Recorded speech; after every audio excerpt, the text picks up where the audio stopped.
intergenerational support is important, but I think at the same time, I would caution against any kind of sepia-tinted view on this. This is a subject that merits detailed analysis as opposed to sort of rather flippant, sort of cheap shot, rose-tinted spectacles, that type of thing. Because let's unwrap the numbers as they pertain to Manchester City itself. Because I think the implication in these types of things is that good old-fashioned proper fans are being priced out and new plastic fans are being welcomed in. That's normally the sort of, the gist of the underlying argument with these things. So let's go back to when Man City were at Main Road, right? So at the dawn of the Premier League, they were there in the Premier League, first season in the Premier League.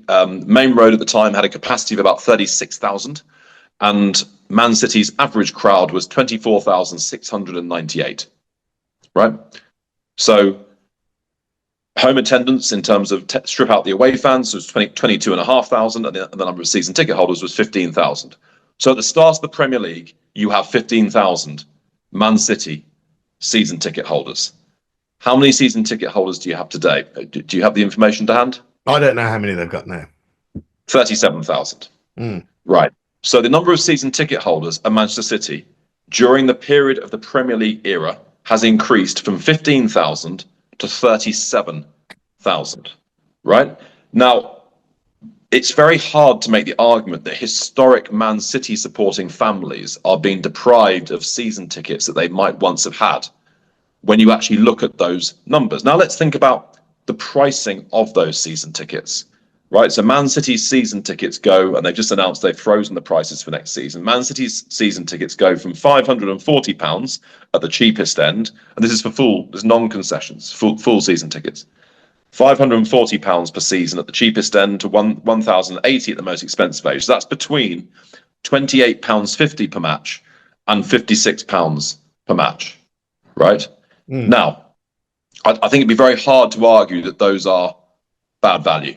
You're watching some of the greatest players in the world for 2 to 3 hours of entertainment for 25, 30 quid. No, but the difficulty is getting hold of one, isn't it? They're expanding the stadium by 8,000. And if you're one of those 37,000 and you want to bring your son, your daughter, your grandson, your granddaughter, and pass on the flame as it was passed on to you by another family member, perhaps, because City aren't allowing any more season tickets and haven't allowed any for 6 seasons, that's where it becomes impossible to pass on the flame.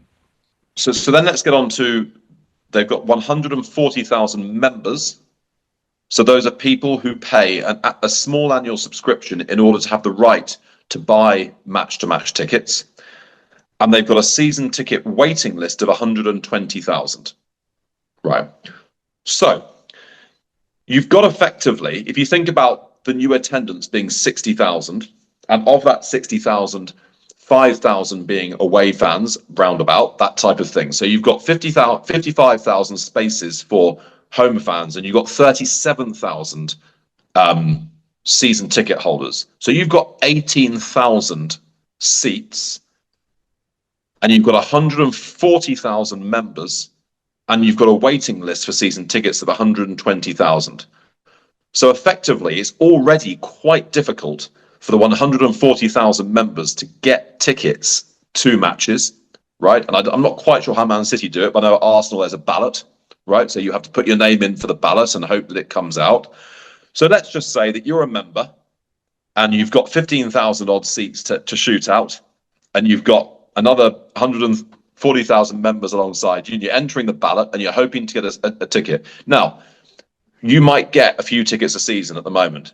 If Man City decided to increase the number of season ticket holders from 37,000 to, let's say, 45,000, and reduce the number of available seats by another 8,000, so you were down to a tiny number of available home match-by-match seats, then where would the people on the membership list go? So that the 140,000 members and the 120,000 waiting list would go down to 113,000 on the waiting list and 130,000 members.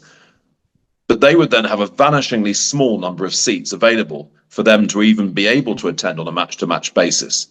So the question here is who are we actually looking after? We've already established effectively that a huge chunk of those Man City season ticket holders are themselves fair weather fans. Because when we go back to the start of the Premier League era, there are only 15,000 of them, and now there are 37,000 of them. Oh, I right? think I'm not accepting that, Charlie. That's a bit harsh. I mean, the fact that whatever we're talking about now, 33 years ago, they weren't season ticket holders. Some of them may not even have been alive 33 years ago. So you can't call them fair weather fans. And football as a whole in 19... Well, no. Hold on a second. I'm going to come back at you on this.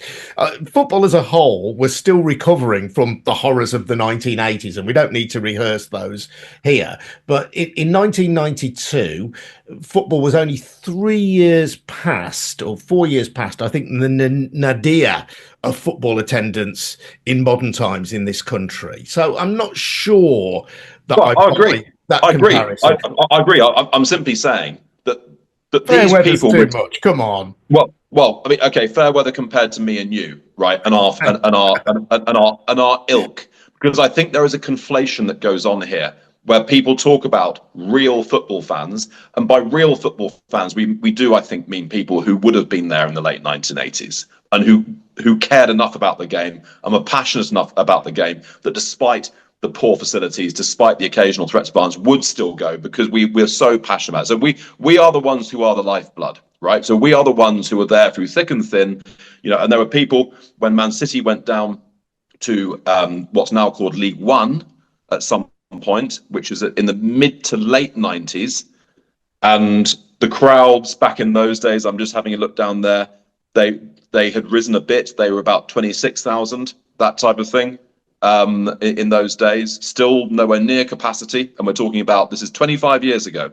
So all I'm saying is that there are a substantial number of people who do have season tickets now, who their families, they themselves, their families were not there 15, 20 years ago. So the success of football, the expansion of stadiums to a much higher capacity, has enabled a very significant number of people who were not historically there now to be there. Now, I guess the question is actually, so in other words, what I'm saying is I don't buy into the whole, good old salt of the earth football fans are being hard done by here. They're being done down. More of them are being able to attend now than were then, and in much better facilities now than then, and still actually at a reasonable price if they are season ticket holders. So what we're actually really talking about, which is a more technical question, which I do think does merit some thought, is this point about, looking after the future generations of supporters. In other words, so if you are a supporter and if you cannot get your grandchild to come to the stadium because you cannot find a seat for the grandchild, then there is a structural problem in terms of the future support of that club. That's obvious. That's a demography and a commercial point, right? So in other words, clubs do have to give some thought to, okay, even if we aren't allowing new adult season ticket holders, we do need to be thinking about nurturing the next generation of people who will take over, either from some of the current season ticket holders who don't necessarily have the generational support to hand on, but also from, just natural wastage and all this type of stuff, because you never know when dark days come, then you need to make sure you've got your base looked after. So do I think that there's an important discussion to be had here about how very big clubs think about how to use their stadiums to make sure that the next generation, the generation after that, do get bitten by the bug? Absolutely, yes. Do I think per se that there should definitely be more adult season ticket holders in stadiums which are effectively running at limited supply compared to demand? No, I don't think that's the case. Either in interests of fairness, because there are such a large number of people who do want the opportunity to come at least sometimes during the season, or commercially. Because, and this is the second bit of pushback I'm going to have on this, and well, then hand over to you, Adrian. In football, I am a great opponent of cakeism. And if you remember, cakeism is the political philosophy enjoined by that great man, Boris Johnson, who said, I'm a great fan both of having cake and eating it, right? Now, this is the case with Premier League, top-end Premier League fan bases. They want to have the greatest manager in the world. They want to have the greatest players in the world. They want to have the greatest facilities in the world. They want to have everything. And they don't want to pay for it. Okay, right? well, That I'm they going to come do not back to want to you. pay for. I'm going to come back to you on two things. I'm just going to repeat my